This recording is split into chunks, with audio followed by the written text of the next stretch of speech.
Começa agora a Assembleia Popular aqui no auditório Teutônio Vilela. O programa foi criado pela Resolução 839 de 2004, onde a população vem até aqui para falar demandas da sociedade e políticas. Hoje nós temos 8 pessoas com 7 minutos de tempo. Para participar, é necessário se inscrever 10 minutos antes com o RG.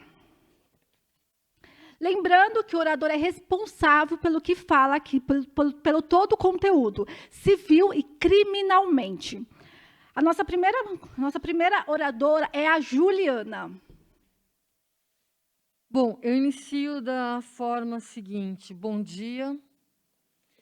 E começo, por favor, a OIT, Organização Internacional de Direitos Humanos. Eu enviei carta e não tenho resposta da ONU.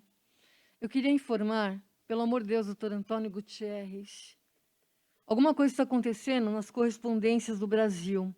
E desculpe, os representantes da ONU, da OIT no Brasil, há muito tempo não têm nos representado e levado à violência abusiva e arbitrária que existe no Brasil. Até nossas falas estão sendo retiradas, deepfake e fakes, até na televisão. Em todos os lugares, as nossas falas estão sendo retiradas, manifestantes estão sendo criminalizados. Eu queria dizer que eu tenho cyberativismo há muitos anos. Eu só parei porque estava sob sequestro e minha filha está desaparecida. Há crime até de phishing, que é aquele crime virtual, que a pessoa vai te buscar e começa a montar historinhas. Há crimes em todos os lugares cibernéticos, pois até o OpenAI no Brasil está sendo utilizada errada, criminosamente. Eu queria lembrar a todos que eu peço ao doutor Antônio Gutierrez, doutor Ban Ki-moon, daqui, graças a Deus, daqui 4 meses está chegando no Brasil.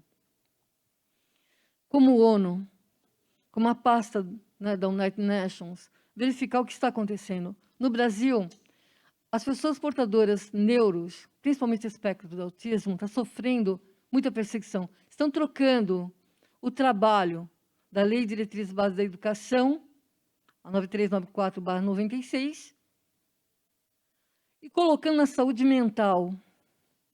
Pois ninguém se atreve a pensar que Elon Musk, Steve Jobs, Bill Gates tenha espectro de autismo, que são patrão. Ou seja, deixaram de investir na educação para a segurança, para a segurança da saúde mental, porque colocaram, no lugar de médicos na área da saúde, colocaram seguranças. Porque a medicina no país hoje tem problemas. Ou seja, nós estamos investindo em várias coisas e não no principal. A educação é tudo.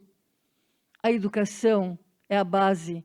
Ela forma professores, mestres universitários. Na engenharia, até na militar, na engenharia, na biomédica, forma o professor em todas as áreas, em plena licenciatura plena. A plenitude da educação, pois ela é o per saltum. O per saltum é usado na área do crime, lei de execução penal. É o per saltum no roteiro das penas. Eu vou usar exatamente para a educação. A educação é o per saltum da sociedade civil. Se não fosse educação, eu não estaria aqui.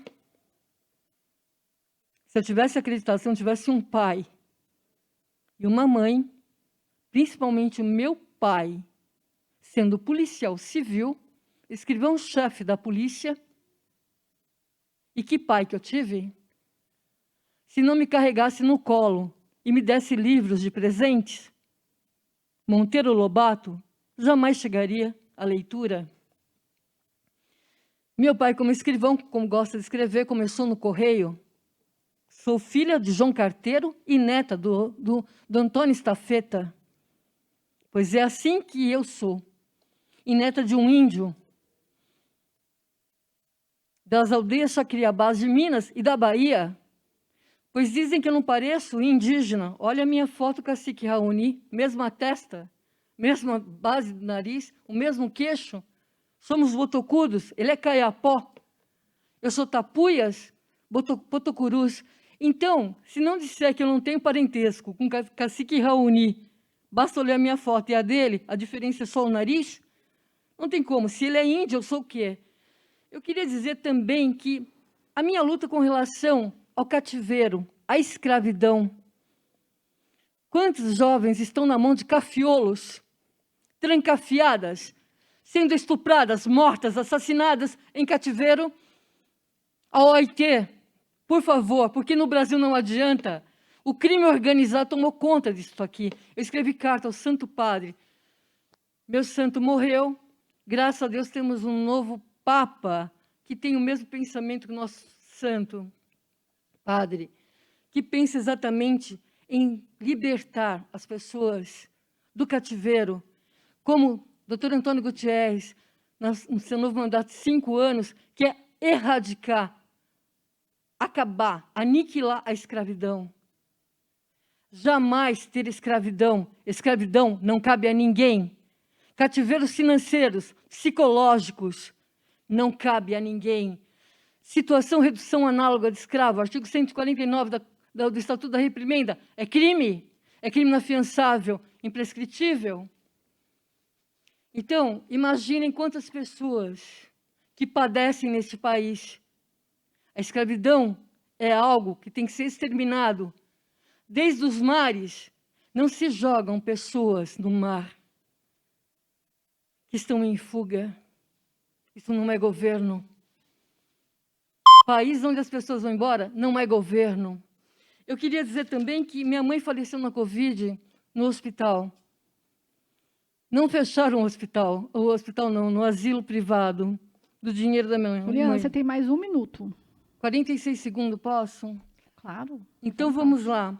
Terminando ainda, querendo dizer que escravidão é uma coisa tão séria, até na magistratura, que teve um magistrado que escravizava a própria secretária e a família foi proibida de chegar próximo à funcionária que trabalhava para ele. Esse é o grau de magistratura deste país. Vocês vão dizer que no Brasil não tem escravidão? Uma pessoa tem que trabalhar, não poder sair, ficar presa dentro da casa do magistrado com a sua família, na Bahia. Esse é o Brasil.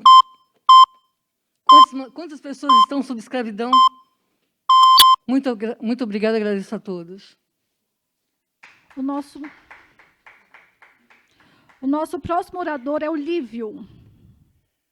Boa tarde, Assembleia Legislativa. Boa tarde, o nosso companheiro, o deputado Enio Tato. Enio Tato, mais uma vez, eu estou aqui no programa, estou falando a verdade, mostrando documento, prova. Aqui não é calúnia, injúria e difamação, não. Você me conhece. Outra coisa, eu agradeço a Polícia Militar do Estado de São Paulo, exclusivamente a Polícia da Assembleia Legislativa. Eu estou falando, quem está falando sou eu. Por favor, eu estou elogiando o deputado da Polícia Militar, o senhor Bisaio. É Bisaio, é o nome dele. Eu não sei o nome dele completo, né? Está aqui o nome dele. Porque a semana passada tive evento aqui dentro, 10 horas da noite, e no evento eu perdi meus documentos, e eu comuniquei a ele, e ele teve a coragem, a paciência, e achou meu documento e me devolveu. E eu fui lá no comando da Polícia Militar e pedi para ele ser homenageado. Falaram para mim que ele não pode. Pode sim. Se ele achou meu documento e ele devolveu, entendeu? Minha obrigação é elogiar ele. E se precisar de assinatura, eu vou assinar qualquer coisa, porque ele é um profissional policial competente, entendeu? Eu gostaria de falar outros policiais também, que são policiais honestos, que trabalham aqui dentro, porque eles sabem da vida de cada um aqui, tá? Então, outra hora eu vou apresentar outros policiais. Outra coisa, eu agradeço a direção da Assembleia Legislativa. Por favor, quem está falando sou eu. Eu agradeço porque colocou a nossa jornalista, a minha princesa, como que é? Flávia Varão. Flávia Varão, por favor, eu agradeço que ela voltou para esse programa e ela não vai sair daqui. O O Matheus tem que entender e tem que colocar ela aqui direto, porque ela é competente, ela sabe das coisas, ela respeita todo mundo, todas as pessoas, e ela mantém o horário. Cada um aqui tem que respeitar o seu horário. Aqui não é brincadeira, aqui ninguém aqui tá aqui para brincar, não. Por favor, é a minha jornalista Flávia Varão. Ela tem que continuar aqui no programa. Se não continuar aqui no programa, vai ter problema comigo. Entendeu? Quem está falando sou eu, tenho o direito de falar. Gostou ou não gostou? Então me espere na portaria. Outra coisa, outro assunto.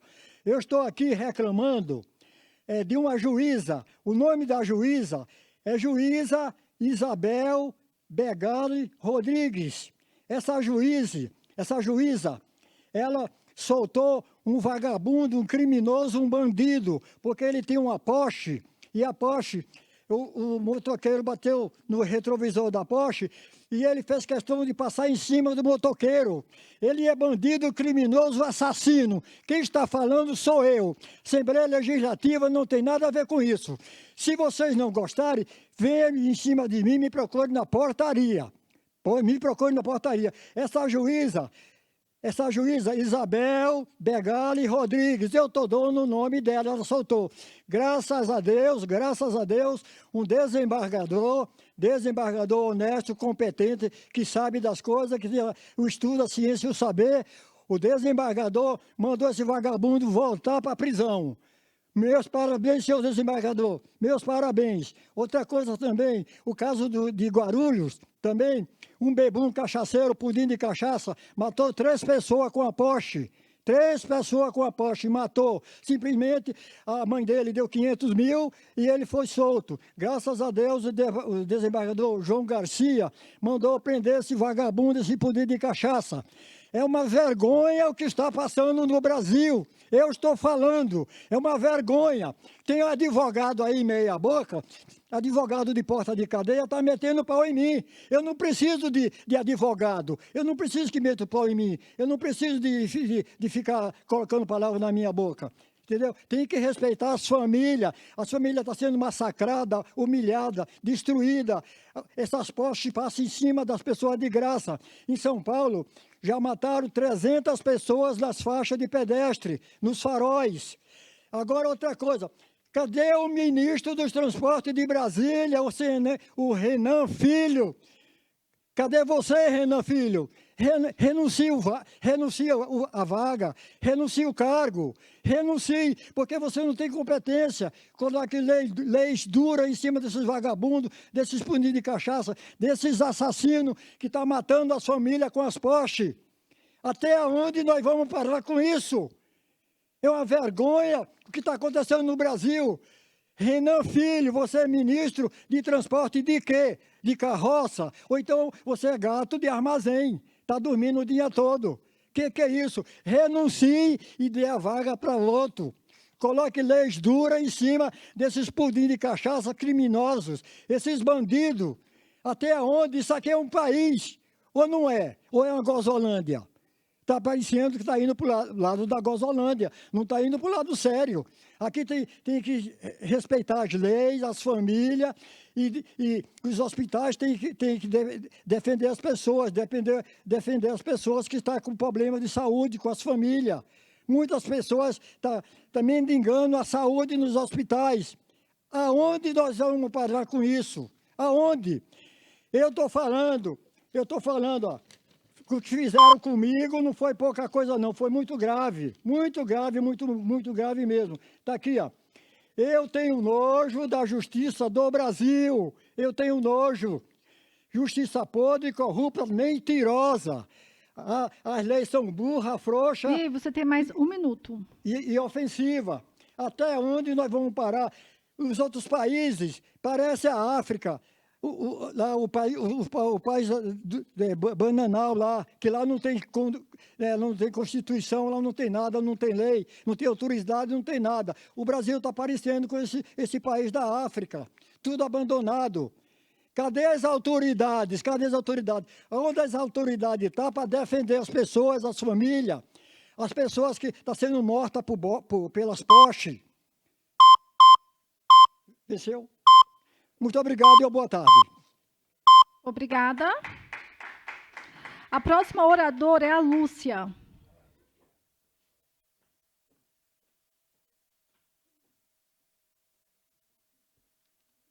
Você tem 7 minutos.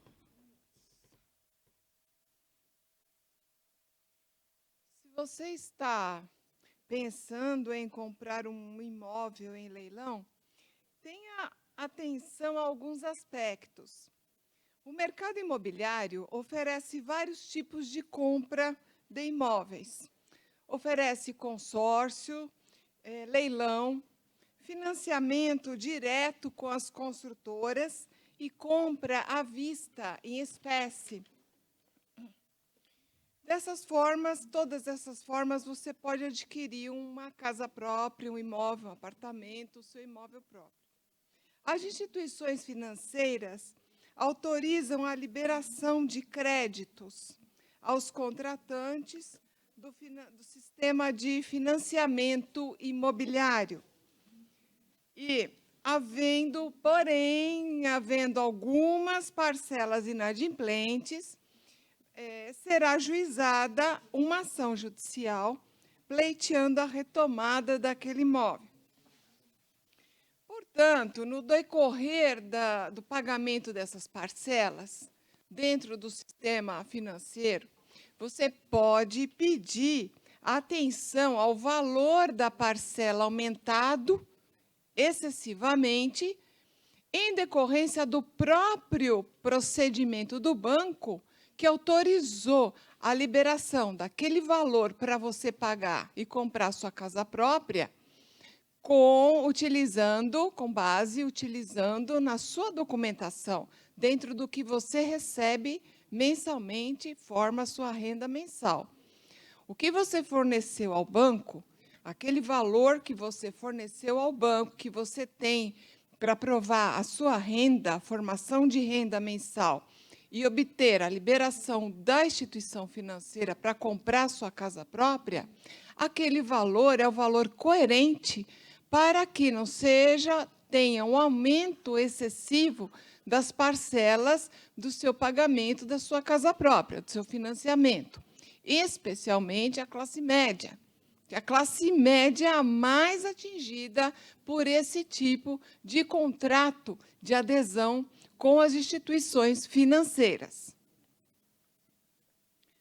Aumentar o valor excessivamente, além daquele valor que você provou ter, ou ao seu oferimento de renda coerente para poder obter aquela liberação do valor da instituição financeira, é um procedimento lícito, correto, e não incide no que você contratou com um banco de forma a provocar uma rescisão contratual com o banco. Você mantém o contrato, no entanto, o valor que você vem pagando não pode ser aumentado de uma forma excessiva, se torna irregular.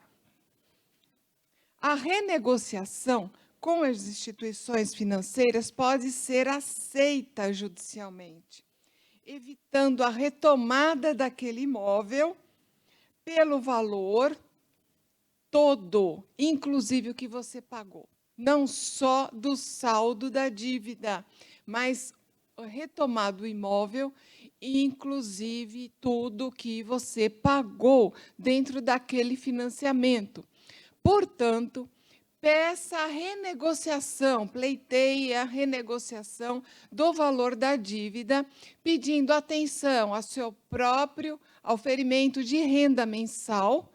Com ele, por ele ser a base da liberação do seu financiamento, e peça atenção ao valor que você pagou. Esse valor pago é um direito adquirido seu.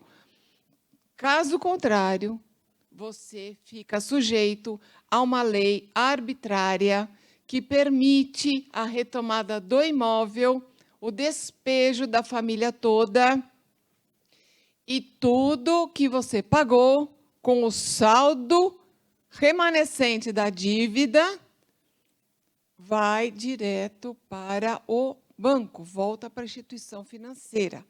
A instituição financeira coloca aquele imóvel em leilão, exibindo uma decisão judicial. Ele tem uma decisão judicial para fazer o que ele faz.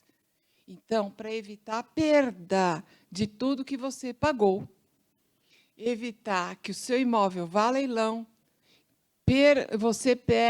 evitar a perda de todo o valor pago por um aumento excessivo da parcela, que o seu oferimento de renda mensal não alcança o pagamento mensal daquelas parcelas sem prejuízo da sua mantença, da sua família mantença, você pode ficar sujeito a uma lei arbitrária que retoma todo o imóvel, inclusive o valor pago, despeja a família toda.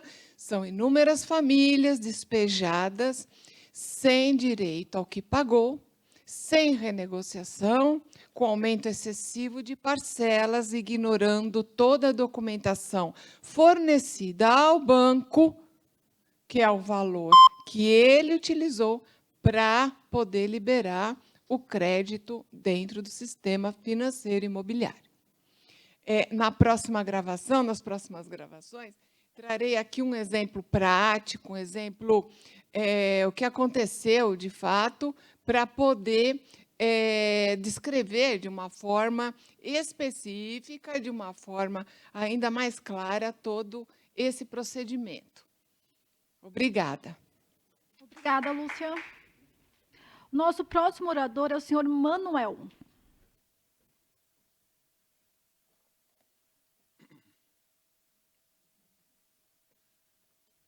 Em primeiro lugar, eu quero agradecer nosso Pai Deus por mais essa grande oportunidade que Ele está me dando. Já deu para uns amigos, agora mesmo para a doutora Luz, que fez um trabalho extraordinário de conscientização sobre consórcio. Entendo muito bem dessa área. Trabalhei 14 anos na Volkswagen, direto no consórcio, departamento de vendas, e pago consórcio desde 80. Que Deus continue iluminando e abençoando. E no nome da jornalista Flavinha e do seu Lívio, também jornalista, cumprimento todos os demais jornalistas do nosso país, e em nome exatamente da doutora que eu já citei, da doutora Eliana, nossa futura prefeita de Diadema, seja cumprimentada, eu cumprimento todas as demais mulheres que se encontram aqui. Quero dizer, para já ir direto no assunto, sobre sugestões e projeto e proposta, que o nosso deputado, junto com os governadores, aliás, vou até agradecer, porque através desse trabalho que eu tenho feito incansavelmente na televisão, com o apoio dos amigos que têm divulgado meus vídeos incansavelmente nas redes sociais, recebo de todo o Brasil o vídeo de volta, né? O governador aqui, junto com o deputado, aumentaram R$200 no salário, né? Isto é, o salário mínimo aqui não foi para $1.000, como eu defendo incansavelmente já há muitos anos, desde quando ele deixou de ser, já foi $1.000, deixado de pagar, mas pelo menos já está R$400 acima do salário normal. Quer dizer, o salário pago aí pelas pessoas. Não é o normal, porque o normal tem que ser $1.000, equivalente a $1.000, mas já melhorou. Perante todos os demais governadores e todas as demais Assembleias Legislativas, a São Paulo está exatamente com esse trabalho, com esse bom senso, acompanhando essas reivindicações aqui. E já entrando direto agora no outro tema, aliás, no mesmo tema, dando continuação, que continue trabalhando incansavelmente para que todas as categorias recebam as remunerações, ou melhor, as recompensas atrasadas, né? Que é atrasado. E eu vou citar o nome de algumas, porque o tempo aqui é limitado e foi tirado mais 50 segundos. Então, veja bem, como as categorias, como os motoristas, os GCM, os policiais, como também o pessoal da área da saúde, o pessoal da área dos Correios, né? Os policiais de todas as áreas, ferroviária, rodoviária, enfim, não dá para falar todos, que são vários, que se o reajuste viesse passando corretamente, Aliás, é um sonho que eu tenho, eu acredito que é pouco os brasileiros, que a maioria não estão sonhando mais, em honestidade, seriedade, respeito e determinação e bom caráter e vergonha na cara. É um sonho que praticamente quase ninguém está tendo mais, porque as esperanças cada dia estão cada vez mais desaparecendo através das atitudes, dos comportamentos de quem tem cargo nos poderes legislativo, executivo e judiciário e jornalismo também. Nós estamos vendo pelo que são publicados pelas televisões as asneiras. Vou citar mais algumas das categorias, como os aposentados, como também os gari, o pessoal da Copa, tomei um café muito gostoso agora também, né?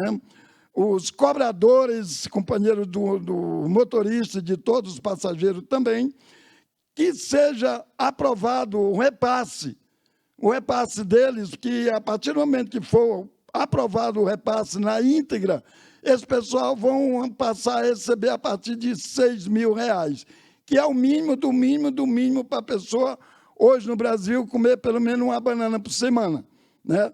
E 1 quilo de arroz por mês, dividir por mês para toda a família. O quilo de café nem fala, porque aí já vai o salário todo. Então, veja bem, que faça o esforço para que seja aprovado esses benefícios. E agora, nesses minutos que faltam, eu vou falar sobre...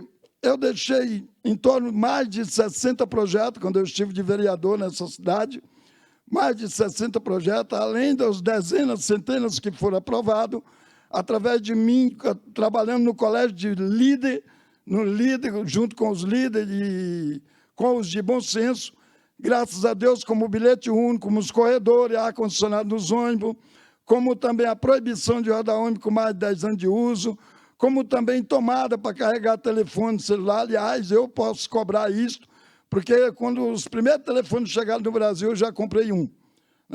Foi um dos primeiros a possuir telefone no Brasil, foi eu. Na época, eu paguei R$3.600 e quem me vendeu para a honra e glória do Senhor Jesus Cristo está viva. Para confirmar, só ir lá na lojinha dela.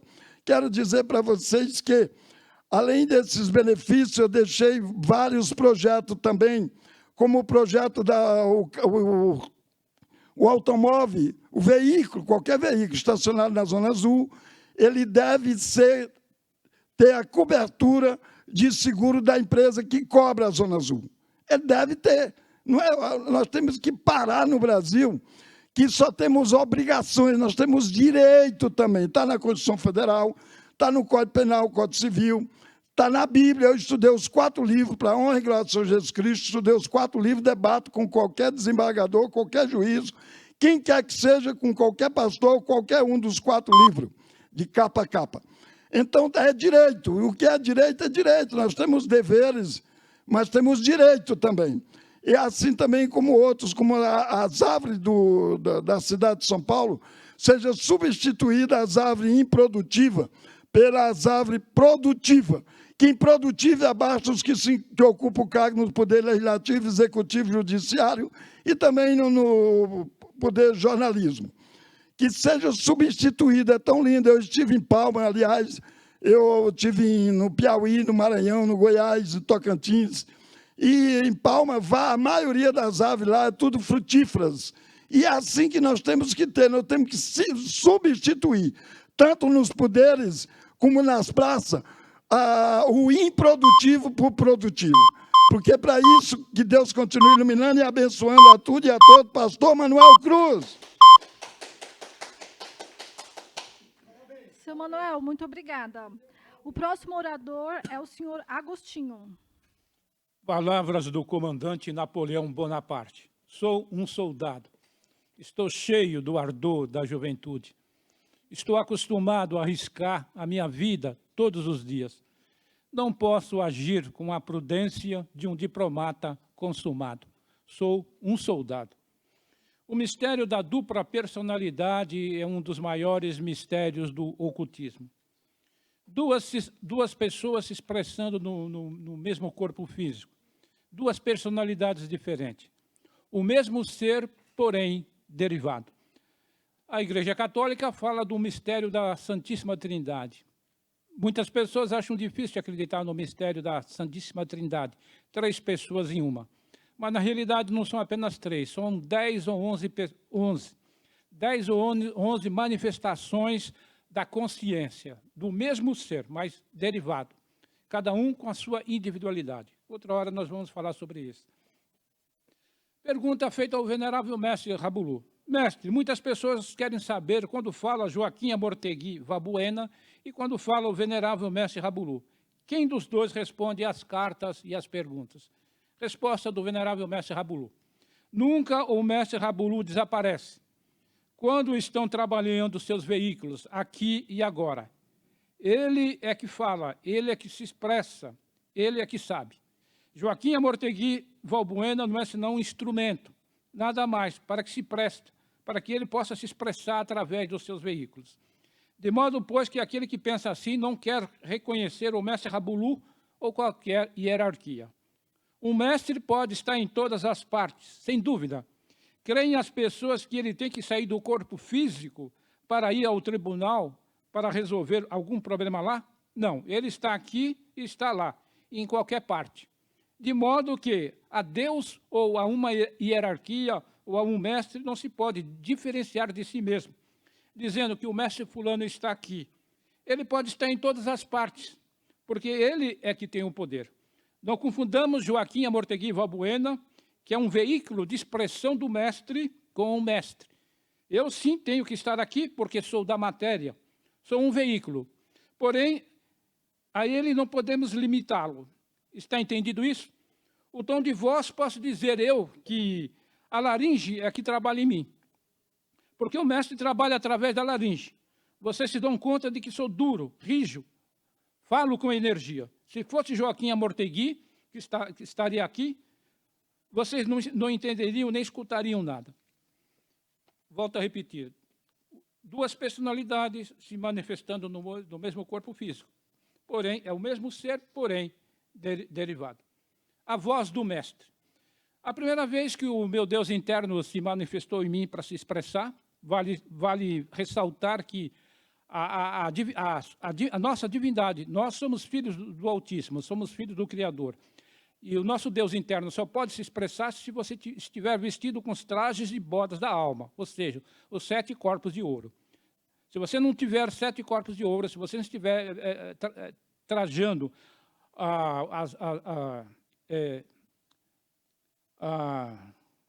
os 7 corpos de ouro, o traje de bodas da alma, o teu Deus interno não pode se manifestar.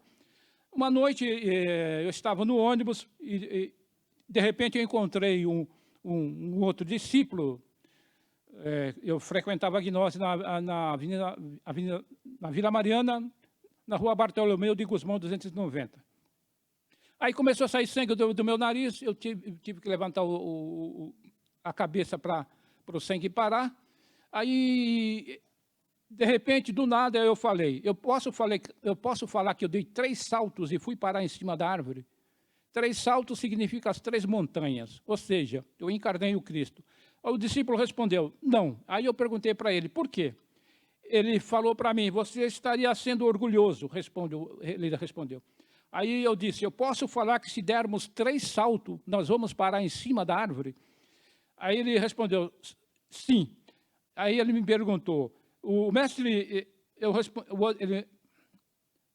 ele perguntou, o mestre Rabulu é o caminho? Eu respondi, sim, o mestre Rabulu é o caminho.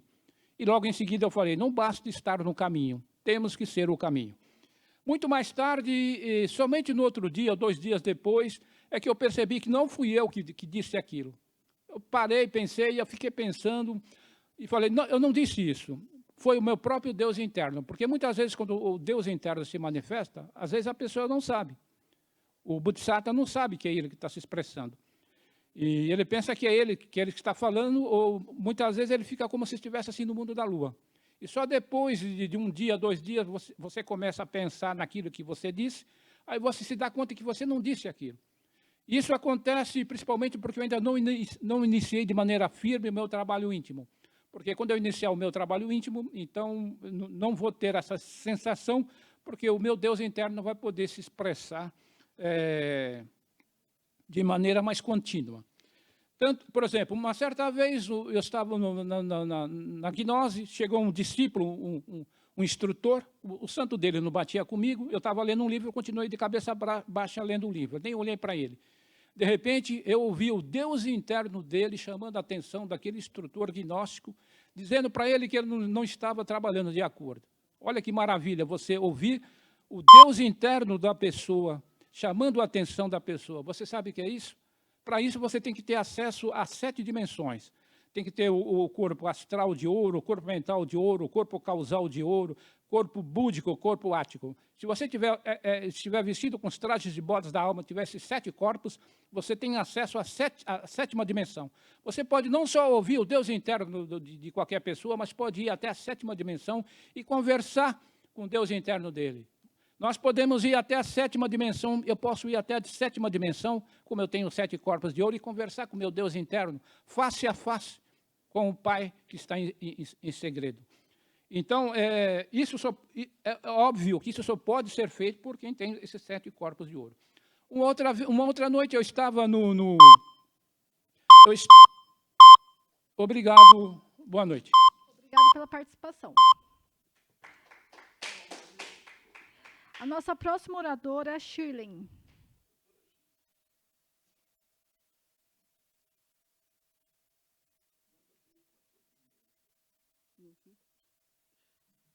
Boa tarde.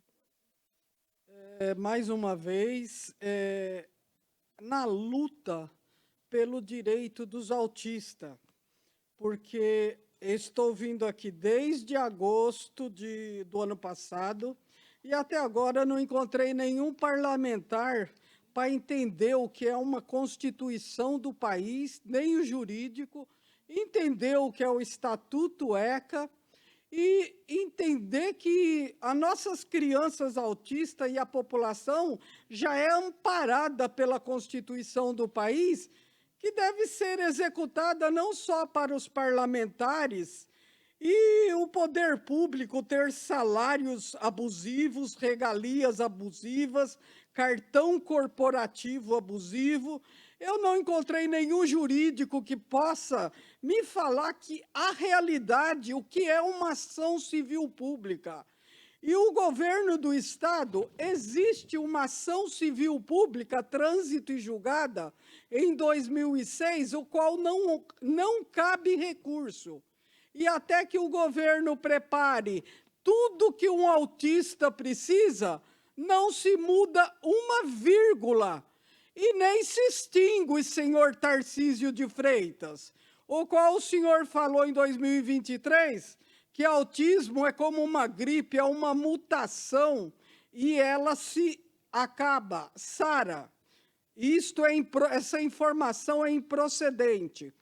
E eu gostaria de saber aqui, olha, dos desembargadores, o qual faz parte dessa ação civil. E não existe nada preparado para todos os autistas.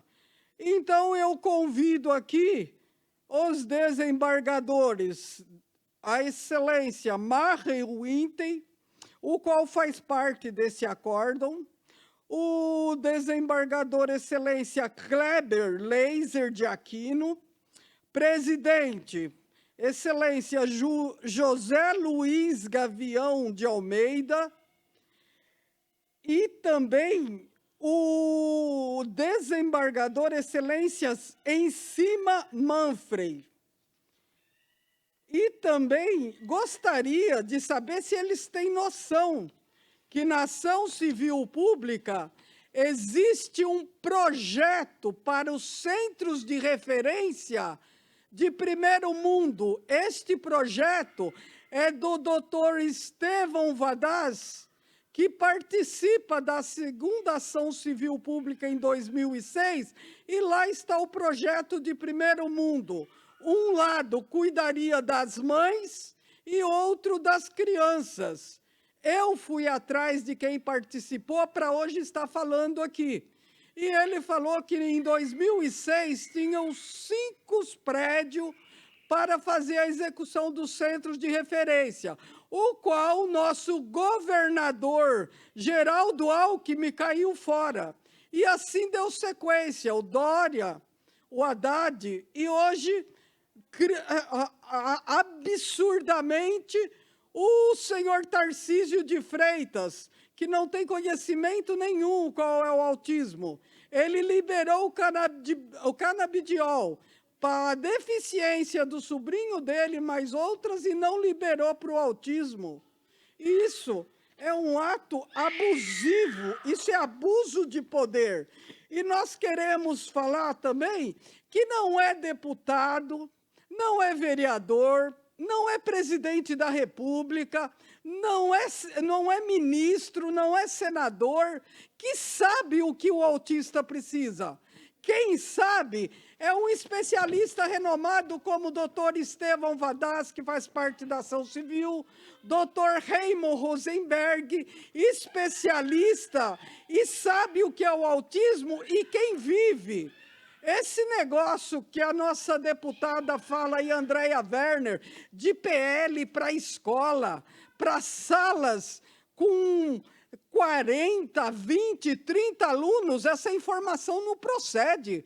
Nossos autistas têm limitações a muita gente, limitações a barulho, então precisamos de salas acústicas, precisamos de professores comportamental, acompanhante terapêutico comportamental, nossas crianças precisam de especialistas, CAPES é doença mental e o autismo é uma neurodivergência, é um transtorno que os nossos parlamentares não têm conhecimento. Inclusive, eu chamo a atenção aqui da deputada Bruna Furlan, que ela é presidente aí da comissão de parlamentar do autismo. Isso é uma brincadeira. Eu fui no gabinete dela, nenhum ofício foi feito. Nenhum ofício, o dela e de muitos outros. Eu cheguei em gabinete que falou que não era no dele que tratava de autismo, e sendo que é a Assembleia Legislativa que tem que cobrar o governador. E no dia 6 de janeiro fizemos um protesto onde deu danos ao patrimônio, teve matéria na mídia, autoridades onde eu ando falou que todos iam se manifestar. Aqui só teve uma deputada que fez um comentário, ninguém se manifestou, inclusive a deputada Andréia Werner, deu danos ao patrimônio e o nosso renomado especialista, doutor Green, falou que, além do governo não cumprir o ato constitucional, ele descumpre uma ação judicial. Então, aguardamos retorno. Muito obrigada e boa tarde. Obrigada, Shirley. O nosso próximo orador é Eliane. Boa tarde a Boa tarde a todas, eu sou Eliane Rodrigues, sou lá de Diadema. Eu quero aqui me solidarizar com a dona Cleusa, né? É Cleusa? Dona Shirley, em nome de nós mulheres, em nome de nós mães, donas de casa. E eu venho aqui também trazer a nossa solidariedade às 24 deputadas do Estado de São Paulo, onde receberam e-mails com ameaças de morte, violência, e, desculpem a palavra, mas é o que elas receberam, ameaça de morte, ameaça de serem estupradas, com preconceito misógino, racista, capacitista. E eu venho aqui, mais uma vez, fazer um questionamento, né? Onde vamos parar? E isso porque são deputadas que estão nos seus ofícios, ou melhor, são mulheres, né? Ou são deputadas? Ou são deputadas mulheres ou são mulheres deputadas, que uma coisa não diferencia da outra. Estão sofrendo violência constantemente por esses... E eu quero aqui pedir também que esses canalhas que fizeram isso sejam presos, sejam punidos, que a lei venha, que a casa venha mostrar para nós que nós, mulheres, temos, sim, o direito de ir e vir, de ocuparmos o espaço onde a gente quer, onde queremos, onde quisermos, e ninguém tem o direito de falar o que irá fazer, muito menos nos ameaçar, tem o direito de querer nos calar, nos silenciar. E eu venho aqui também pedir para o governador Tarcísio, que privatizou o metrô. A vergonha, o nojo que está, não sei de ser só mulher, mas a vergonha que está de ser uma usuária do metrô metropolitano de São Paulo. Você é mulher, você é assediada dentro do metrô, você não consegue respirar dentro do metrô, esses canalha, cafajeste, e é pouco você ter que ligar lá e mandar o SMS denunciando, isso está sendo pouco. Tem que prender esses canalhas que assediam a gente, que nós estamos dentro do metrô, indo para o nosso trabalho, indo para uma consulta, indo resolver a nossa vida, e esses cafajeste canalha vêm assediar, onde uma mulher falar um bom dia para o homem já se acha com o direito de é o garanhão, que é o bonzão, que quer assediar. Temos que pedir para as deputadas, para os deputados, para o senador, para o ministro, para o presidente Lula, lei mais rígidas e dura para quem violentar ou assediar mulheres. Temos que cobrar isso, porque não dá mais para a criança ser violentada por esses pedófilos malditos que estão aí, onde o cidadão de bem lê a Bíblia, né, que eu não vou citar o nome, mas tem um cidadão de bem, vereador, está lendo a Bíblia e está mantendo criança em cárcere privado, em abuso, escravas sexuais. Isso não podemos mais aceitar. Temos que dar um basta nisso. Temos que dar um grito de chega. Chega de assédios, chega de violência contra a mulher, seja violência a qualquer tipo de gênero.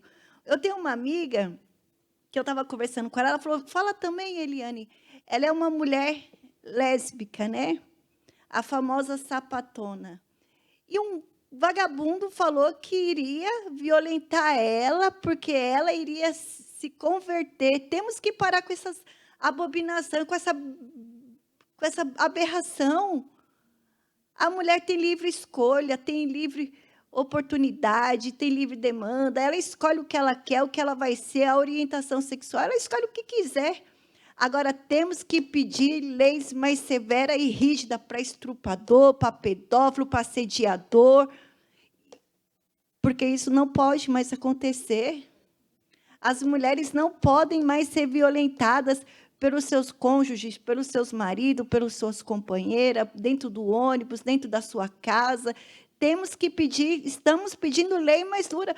E isso eu estou falando, não são porque são só deputadas mulheres e mulheres deputadas. Isso é um fio que está acontecendo. Isso está acontecendo aqui na esfera da Assembleia Legislativa, deputadas do Estado de São Paulo. Imagina para as mulheres de baixo escalão, que são trabalhadoras, que são anônimas, autônomas. Temos que gritar, basta, chega de violência contra as mulheres, queremos leis mais rígidas para estupradores, para pedófilos, para assediadores. Basta, basta de violência. Boa tarde a todos e até o próximo programa. Obrigada, Eliana. Nosso próximo orador é o Alan.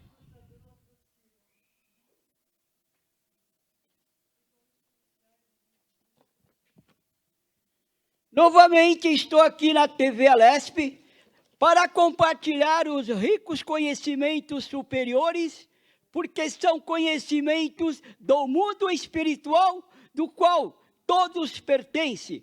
Todos nós somos espírito, viemos do mundo espiritual para esta reencarnação e retornaremos. Só que o mundo desconhece a realidade que todos, quando desencarnam, os perversos, os errôneos, os que viveram na ociosidade, o mundo desconhece que esses desencarnaram e permaneceram no planeta Terra. Estão aí conosco em todos os lugares, que chama a comunidade de espíritos desencarnados conosco, convive em todos os ambientes e setores da sociedade, participam de todos os atos, das reuniões.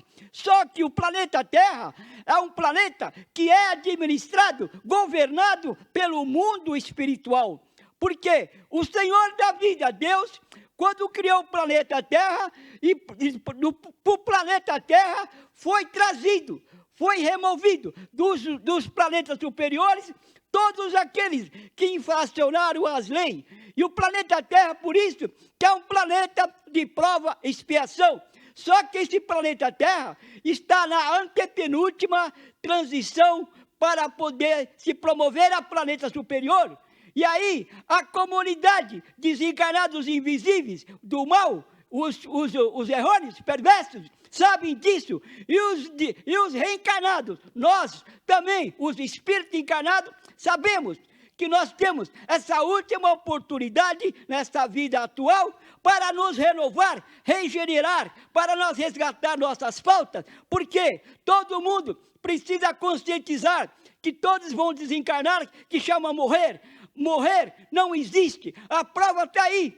Os desencarnados invisíveis manifestando através dos encarnados nós. Só que os encarnados atual não têm a educação espiritual, não percebe, não entende, e estão sendo marionete, estão sendo instrumento dos desencarnados revoltados, porque os desencarnados invisíveis estão aí manifestando em todos os cantos. Não é só no pobre, é no rico, é no milionário, é nos setores governamentais, e o mundo está ignorando, não entende, não percebe. Muitas coisas que estão acontecendo aí, em volta, em todo o planeta, são de influência espiritual. Porque a comunidade de espírito invisível, a comunidade em todos os setores, eles também se reúnem, se agrupam, eles se aliam e eles manifestam. Só que eles são invisíveis. Os desencarnados invisíveis, perversos e errôneos, eles não podem trocar no objeto, ele não pode abraçar, ele não pode fazer nada, porque ele é invisível. O que ele faz? Vai no encarnado ocioso, que não tem a educação, que não tem a fé, que não tem a conduta moral, e aí usa esse encarnado para as perversidades, as coisas. E aí está acontecendo todo tipo de violência, não é só aqui na cidade que moro, é no planeta todo o planeta. São a humanidade de espíritos invisíveis, e todo no planeta geral. É preciso os governos reconhecer que tem que aplicar a educação espiritual, tem que reconhecer que somos espírito, que pertencemos ao mundo do espírito, o mundo espiritual, e que todos não vão morrer, todos vão desencarnar amanhã, seja o pobre, o miserável, e todos, e está acontecendo as coisas de geral. Muita coisa está acontecendo e não vão resolver. Os governantes do planeta têm que conscientizar. Não vão resolver nenhum problema se não reconhecer ao mundo espiritual, reconhecer que somos espírito, que vivemos no planeta Terra duas humanidades, a invisível, os desencarnados, e a visível, os encarnados, que somos nós. Estamos aí e precisamos. E no planeta Terra está já quase, já está na antepenúltima, para poder ser promovido a planeta superior. É por isso que esse avanço tecnológico está aí, esse avanço, a inteligência artificial e tudo mais, estão aí para preparar a promoção, a diplomação do planeta Terra. E aí está acontecendo porque a revolta, os encarnados do mal, que não têm educação espiritual, estão manifestando em conjunto, em parceria com os desencarnados, os espíritos invisíveis do mal. Ambos estão desesperados, que precisa da educação. Se educar o encarnado na visão espiritual, está educando o desencarnado, aquele que todos pensam, morreu, não morreu, estão aí. E aí está acontecendo os conflitos, as guerras, e um pior problema que está acontecendo no desencarne cruel, que é o homicídio, está acontecendo o aborto. Chegou ao meu conhecimento fotos do satélite, o que está acontecendo, a miséria, a fome, o aborto cruel, que é o homicídio, que está matando e impedindo aquele espírito indefeso de vir ao mundo como todos veio. Mas todos acham que está correto, porque ninguém tem educação, então precisa conscientizar os governantes, todos. Vós é espírito, vós vai morrer, como fala, que é a desencarnação. Só que do outro lado é a realidade que todos vão encontrar. Do outro lado do túmulo é a realidade, é o futuro do seu espírito. E lá você vai reconhecer e vai entrar em perturbação em todos os problemas. Por isso, utilize a sua posição, os seus valores, para poder conscientizar, educar, porque só com a educação espiritual que o mundo vai mudar, que todos vamos viver, que a paz vai consolidar de verdade, porque está acontecendo guerra, conflitos, um monte de problema, e tudo são influência espiritual. Tem que reconhecer, toda guerra, conflito, são a população invisível do mal, que estão ali reunidos, está ali aliado, está ali conversando, está organizando, e ali, quando o encarnado dorme, o mal interfere e utiliza para os seus fins. Muita paz, sem educação espiritual, não vão resolver nada. Muita paz. Obrigada, o seu tempo acabou. E a Assembleia Popular fica por aqui, lembrando que esse programa é gravado e toda quinta-feira é a programação 9 horas da noite e no sábado é o reprise. Obrigado pela sua companhia e até o próximo programa. Até lá!